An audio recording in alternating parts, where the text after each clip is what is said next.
tropa, palakpakan naman natin, Jovi Joven! Wow! Asan si Jovi? Ay, hindi mo nakikilala? Hindi ko siya Asan si Jovi? Ano ka? Ano ka? Ito, Hello po. Ang payat mo na! Thank you. Oo, seryoso, mga tiktropa. Di ba, nung medyo big ka pang, pero ngayon, tingnan mo naman. Manipis. Oo, nakakapag-belt na. Grabe Ilan yung na-lose mong weight? 21 kilos na po. Yes! Ay, hindi biro yun. Ang 1 kilo nga eh. Hirap na hirap eh. Oo. 21.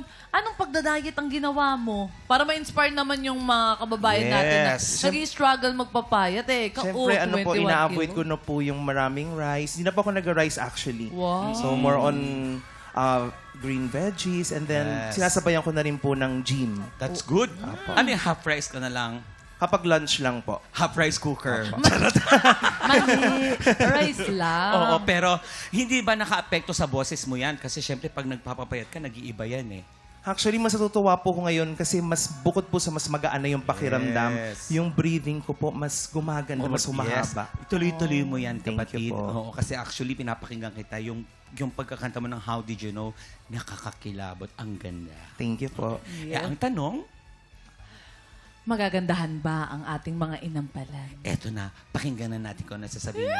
Sabay-sabay tayong tumingin. 1, 2, 3.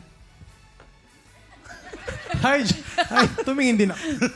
Hi, Jovi. Alam mo, nakakatuwang makita ka ulit dito sa Tanghalan ng Kampiyon. Welcome back.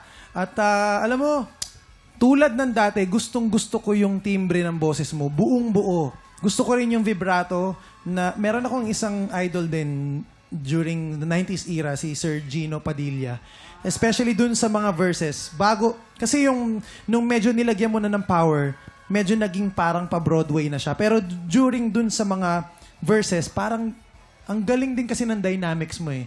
Isa rin yun sa gusto ko sa'yo. Alam mo kung kailan ka lalakas at kailan ka magpipigil or magkocontrol. And very effective siya when it comes to conveying or yung pag tinatawid mo yung emosyon or yung meaning ng kanta. Ramdam na ramdam ko yung mensahe habang pinapanood at pinapakinggan kita. So, with that being said, gusto ko lang ding i-remind ka na ingat lang din sa vibrato. Maganda siya, strength mo siya. Pero, di ba, kung ito yung tamang note, pag nagvivibrato tayo, gumaganon siya. May tendency lang minsan na parang nahahatak niya slightly pababa. So, medyo na-flat ng konting-konti lang naman. So, yun lang, kailangan lang bantayan yun. Especially sa mga pinoprolong na notes. And napansin ko, ang ganda nung hinabaan mo sa dulo. Siguro, dahil din nga, mas maluwag yung hinga mo ngayon dahil nag-lose ka ng weight. So again, going back, nice to see you. And magaling ka pa rin. Yes. Ngayon naman, pakinggan naman natin kung ano sasabihin ng isang nagda-diet din. Hana? Hi, Jovi! First time kitang marinig actually na kumanta ng live. Kasi videos lang ang napanood ko sa'yo before. At yun nga, nung napag-usapan namin, hindi nga sila nagkamali na ikaw ay mahusay talaga na singer. Yung quality ng boses mo, buong buo. Transition mo from natural to falsetto, dun sa dulo, maganda. Yung dynamics mo nandun, ang ganda, yung power andun din, at ang pinakamahalaga sa lahat, may puso ka kumanta. So, congratulations. Yes. Ito naman, yung susunod na magko-comment. Grabe kumain ng empanada pero hindi naman tumataba. Sir Renz, 3 box ng empanada yan, ha? Jovi, welcome back. Alam mo, kumbaga, ang taas ng expectations namin sa inyo dahil siyempre kami yung namili. Ibig sabihin, mahusay kayo. Okay? Hindi kami nabigo. Hindi ako nabigo sa performance mo today. Noon pa naman, magaling ka na rin. Kaya lang, alam mo, merong mga iba-ibang pagkakataon kasi yan. Malay mo, ito na yung pagkakataon mo. Nasabi na nila, dynamics, emotion, everything. Ang sasabihin ko naman, yung pagpili mo ng kanta, bagay na bagay sa quality ng boses mo. Okay? Alam mo kung saan ka maglalagay. Ibig sabihin, alam mo kung saan yung strength mo. Importante kasi yan. Kung saan yung alam mong dito ba ako bibira? Dito ba ako hihina? Kailangan malaman mo yon at lumabas dito. Ingat lang. Ay, teka muna. Gusto ko pala yung tinawid mo yung fears that I had, diretso dun sa I guess, yung tuloy-tuloy na yon, maganda yon. Yung adlib mo dun sa you came at the right time in my life, iniba mo yon, maganda rin yon. Isa lang ang medyo iingatan mo. How much? Ang haba nung adlib nung, ang haba nung kulot, dun sa medyo pababa na gitna nung pababa, iingatan mo yon. Yun lang iingatan mo. Falsetto,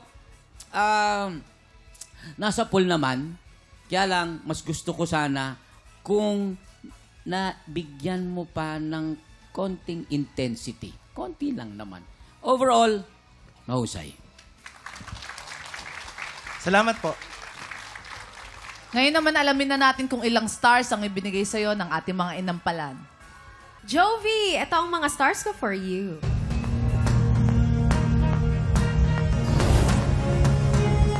Uy, 4 stars ang binigay ni Hannah. Sir Renz? Joey, ang stars naman na binigay ko sa iyo ay...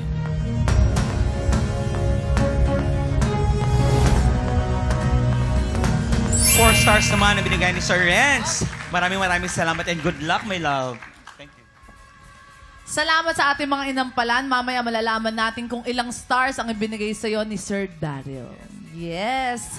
Alam niyo yung kanta na yon, kayang-kaya ni Waki yun eh. Totoo? Yes. Sample mo naman kami. How did you know I needed someone like... Bakit? Tama na. Bakit? May naiiyak. Sino? Ay, Boy. may naaalala kasi si Kuya Kim. Okay ka lang, Kuya Kim. Kuya Kim. Ano? Parang, naman? parang tahimik si Kuya Kim. Ano pag kinakanta kasi yan, may mga naaalala ko mga magagandang bagay. May tears. May luha. Parang may hugot, Kuya Kim, Yang How Did You Know, ang original na kumanta kasi niyan, before Gary V, Chicky Pineda. Okay, Kuya Kim. 1994, 1993. Noong panahon na yan, kami ni Chicky noon. Iba yung ngiti ni Kuya Kim. Serious girlfriend for about 3 years. Yan. So, Chicky, if you're watching from Canada, alam ko masaya ka dyan with your family. I'm so happy for you. Gusto paiyakin natin si Kuya Kim. Ano Tuloy ka? natin yung kanta. How did you know I needed someone like you in my life? That there's an empty space in my heart. You came at the right time in my life. Everyone now sing us. I'll never forget how you brought the sun to shine in my life and took all the worries and fears out. Yakim. I guess what I'm really trying to say, it's not every day that someone like you comes my way. Waling na. Never forget how much I love you. Grabe. Tropa! Ramdam na ramdam yung kanta ni Kuya Ibang Kim. klase, Kuya Kim. Ramdam na ramdam talaga. Memories? No, those are beautiful years. Hindi ko makakalimutan. Ang Oo, Kuya ibibigay Kim. ng inampalan sa'yo mga stars ay... Mga tiktropa, ngayong 2026, 100,000 pesos ang pwedeng may uwi ng mga hihiranging kampiyon. Kaya naman kung ikaw ay 16 to 55 years old at palaban ka sa kantahan, sugod na po sa ating weekly auditions. Every Wednesday and Thursday, 1 to 5 p.m. dito lamang sa Studio 6. Go na mga tiktropa, mag-audition ka na. Ang isa pang dating kampiyon na binigyan ng second chance ng inampalan, maririnig na natin sa pagbabalik ng Tanghalan ng Kampiyon dito sa... TikTok Live! How did you know I needed Someone like you in my life. That there's an empty space in my heart. You came at the right time in my life. Oh, yeah. Hindi na tayo maghihintay. Kailangan natin na higit na